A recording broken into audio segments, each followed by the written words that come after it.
Hello everyone, আসসালামু আলাইকুম। সকলকে all job news and education চ্যানেলে স্বাগত জানাই। চলে আসলাম নতুন একটি ভিডিও নিয়ে। ভিডিও শুরুর প্রথমে বলে রাখি, যারা আমার চ্যানেলে নতুন দয়া করে আমার চ্যানেলটি সাবস্ক্রাইব করে দিতে ভুলবেন না। যারা ইতিমধ্যে দিয়েছেন তাদেরকে জানাই অসংখ্য ধন্যবাদ।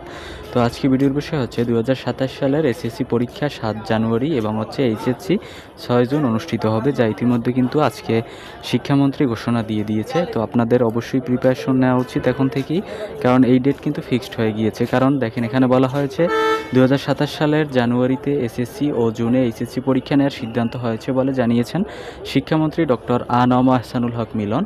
এ লক্ষ্যে ইতিমধ্যে প্রস্তাবিত রুটিনও প্রস্তুত করা হয়েছে। বৃহস্পতিবার 14 মে সচিবালয়ে এসএসসি ও সমমান এবং এইচএসসি ও সমমান পরীক্ষার সময়সূচি নিয়ে এক সংবাদ সম্মেলনে এসব তথ্য তিনি জানান।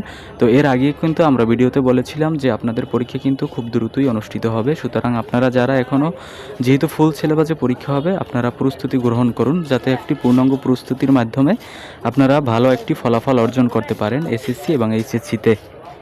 এখানে আরও বলা হয়েছে, শিক্ষামন্ত্রী বলেন 2027 সালের এসএসসি ও সমমান পরীক্ষা 7 জানুয়ারি শুরু হবে, যা শেষ হবে 6 ফেব্রুয়ারি। ইতিমধ্যে আগামী বছরের এসএসসি ও সমমান পরীক্ষার রুটিনও প্রস্তুত করা হয়েছে। প্রস্তুতির সুবিধার্থে সেটি শিক্ষার্থীদের দিয়ে দেওয়া হবে, মানে হচ্ছে রুটিনও কিন্তু ইতিমধ্যে প্রস্তুত করা হয়েছে এবং এই রুটিন কিন্তু আপনাদেরকে দিয়ে দেওয়া হবে, যাতে আপনারা প্রস্তুতি ভালো মতো গ্রহণ করতে পারেন।